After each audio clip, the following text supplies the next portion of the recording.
We're talking about the American dream and the rise of socialism and this new idea that we're just going to get everybody into a house by offering them a 50-year mortgage instead of a 30-year mortgage, which is insanity. Insanity. I'm sorry. You could take an 8-year loan out on your car. If that's the only thing you can do to get a car is to take 8 years, but at the end of the 8 years, that car is not going to be worth really anything, and you've paid all of that, all of that extra cost on interest. But if that's what gets you in, but this is like a savings of like $300 a month. And it's 20 extra years of paying on your house. To me, Stu, doesn't that sound like rent to you? It does sound a lot like rent, which is, by the way, not the end of the world. I mean, renting, I do think that we have a weird thing that we are internalizing, thinking that having a mortgage is the thing that brings you happiness. I as a homeowner who has to dive into repairing things all the time, I assure you this is not accurate.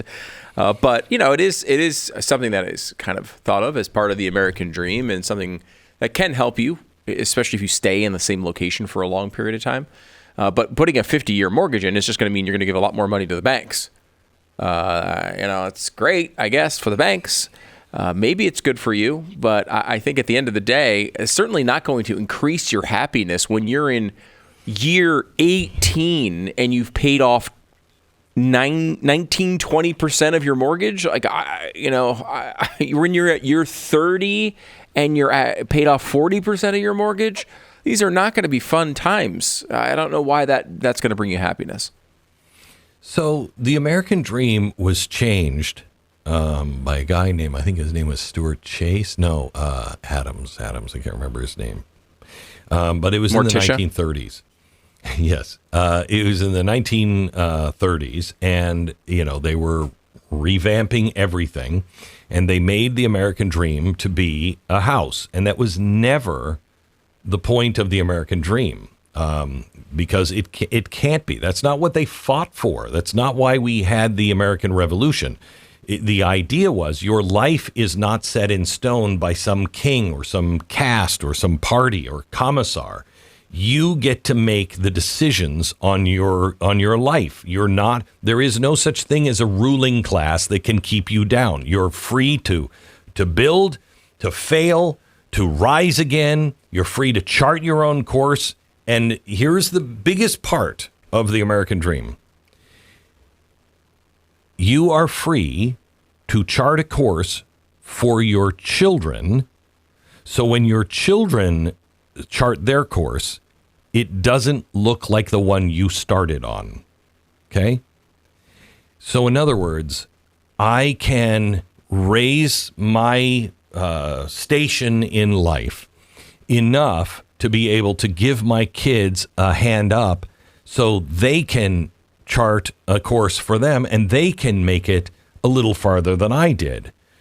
This, John Adams in the movie, I think it was called John Adams, on HBO years ago. I'll never forget. He was sitting in a dining room with Franklin and all of these French people, and they were all just made up and just grotesque. And he comes in really shabby clothes, and he's sitting at the table, and he's pretty much yelling at Franklin before the meeting. It's like, we need help. What are you doing? You're having all these parties over here. We need help. And Franklin says, you don't understand. This is the way it's done in France. I'm making progress. Slow down. And he says, come and have dinner. And so they have dinner. And John Adams is just seething. And they said, have you seen the latest, show at the opera? And he said, no, sir, I'm too busy right now trying to gain my own freedom.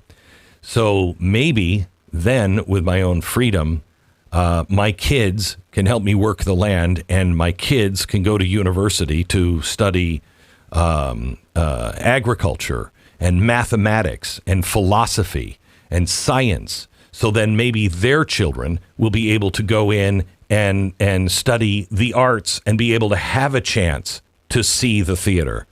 And what he was saying was, we're building something, and I'm doing what I have to do to be able to get the next generation to be able to get them to where they can do what they have to do. So maybe the third generation can enjoy that.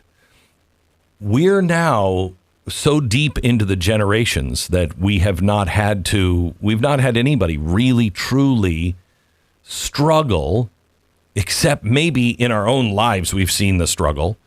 And yet society is promising you this, this TikTok life that isn't real, this Instagram life that isn't real. And you think everybody has that, and that's where real success is. I don't know how to fix a country that thinks that having stuff is the dream, because it's not the dream. The dream is being able to chart your own course and being able to say, I can be better in my life and improve my station in my life so my kids can improve their station in their life. Right now, we're borrowing from our kids and now our grandkids. We'll never meet the people that are paying off the debts. Can you imagine how immoral that is? We'll be long dead, and they'll be strapped to paying all of this debt off, and they'll be like, for what? You think you're saying for what? Imagine. What are they saying? For what? We don't have a military anymore. We don't have this big government anymore. We don't have these subsidies anymore. We don't have SNAP anymore. And yet we're paying all of these taxes for what? It's not going to end well. But how do you fix that, Stu? How do you fix that when everybody is saying that? And it's because we have changed we've changed from a country of needs to a country of wants, and we've done it over 100 years. How do you sell hard work to people, a lot of people who don't know what hard work is and don't want it? Yeah, I mean, and I will say, making people you'll never meet generations later pay for what you have, run up the bill for is, either just completely immoral or an incredible life hack. I mean, if we don't care about these people, we could just say, screw them and just run up the bills. It's fantastic. But yeah, no, I agree. I think there's two parts of this I think are really the problem here. One, you've addressed, which is this idea of formulating what the American dream is. Homeownership can be great in certain ways for certain people. You need to have a very specific circumstance where it's great, though, right? Where you maybe are stable, you're at a job where you think you're going to be for a long time. You don't want to move. You talk about charting your own course. Home ownership is one of the things that makes it difficult to chart your own course in a way, because you can't just move around. You are at the whims of the housing market. If you want to just leave, you might not be able to do that, to go to another city, to go to another job. There are lots of limitations people don't think about. It all works out fine and dandy when the market is going up like crazy, because you can kind of turn that in and you're getting tax incentives. The government's making this encouraging you to do it, which is usually something that, conservatives resist, but it can work for a lot of people. It's great in a lot of situations, especially if you're going to stay in the place for a long time. And that, I think, focusing on ownership status as the American dream is a bad thing. And that's one thing we do have to work on. It's going to be hard to work on. The second part of it should be easy, which is trying to figure out what the solution to these problems are. And it's like, well, yeah, I mean, I think we can all agree that perfect capitalism, which of course we're nowhere near, but if some sort of capitalism is not going to, by definition, work for everyone perfectly. It's not what it's designed to do. It's supposed to be the best system for everybody to pursue happiness, right? That does not mean everyone achieves it. It does not mean everything's perfect. And this idea that not everybody is willing or want. There's so many people that just want to go to work and then go home and live their life, and they don't want to think about work. Yeah. I think about work all the time, 24/7. I am thinking about work and what all of it means and everything else. That's not a price people all want to pay. I don't get to, my wife says to me, I go on vacation, my wife will be like, stop working. And I'm like, honey, it doesn't stop. Oh. It doesn't stop. I can't stop. Let me paint you a picture of because going the on world a doesn't flight stop. with Glenn Beck to a supposedly enjoyable vacation where you're supposed to go relax. You will not relax for a moment on that flight. You will be cornered into an endless work conversation while you're trying to enjoy yourself. This is true, and I can attest to it. But that provides a different lifestyle for me, good and bad. Sure. Provides a different lifestyle. And there's a lot of people that don't want that. And I understand that. And that's totally cool.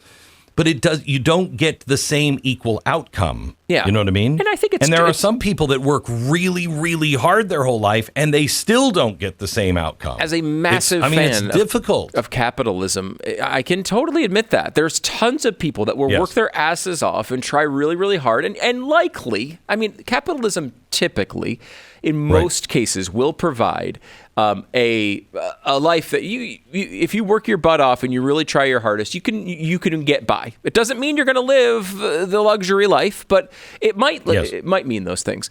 But the part here that I'm trying to attack a little bit is, well, what's the solution to that?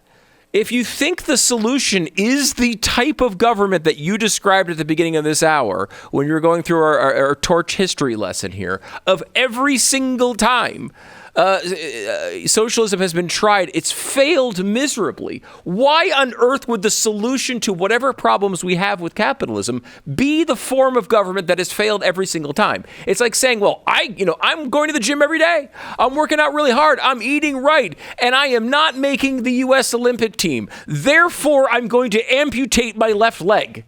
Like, well, I can understand that maybe you're upset that you're not getting a solution out of the problem that you have might be real. Maybe you are working your butt off and you're just not cracking 10 seconds in the 100 meter. That being said, amputating your leg will not help this. Amputating your leg will make everything worse, not only about your life, but also about your running abilities. Unless, and this is the part that nobody understands or is willing to look at, because they think that socialism is for the people and it's of the people and by the people, okay? They don't recognize this is to the advantage of the billionaires. It's to the advantage of those people who are in on it and will control everything. And so, yes, it doesn't make sense, Stu, unless you have all of the doctors who are in on it, who know we're just going to make so much money amputating legs. And yeah, everybody is going to be walking around hobbled, but they will have to. I mean, think of transgender surgery. They will have to come to us and the pharmaceutical companies for the rest of their lives. So unless you have a doctor society or an elite society that will say, no, Stu, amputating your leg is the right answer. It's the right answer.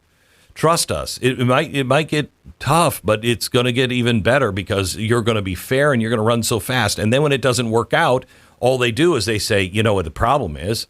You have too many fingers on the other hand. You know what? And these people don't want you to take those fingers off of that other hand. And pretty soon you can't walk, you can't move, you can't do anything. And they have all of the control of your entire life. And you've set your whole life up to be a slave to them. Think of how aerodynamic. That's what people don't understand. If we take if we take all your limbs, think of how aerodynamic you'll be for that 100-meter dash. That's how bad these solutions are for socialism. And it is exactly the same. It is the ruling class, the people that will make all of the money, that are selling you these same old tired lies, because it always ends the same way. They own everything. They control everything. Their life is incredibly sweet, but everybody else's life is misery. But they win. So let's just sell this old tired lie one more time.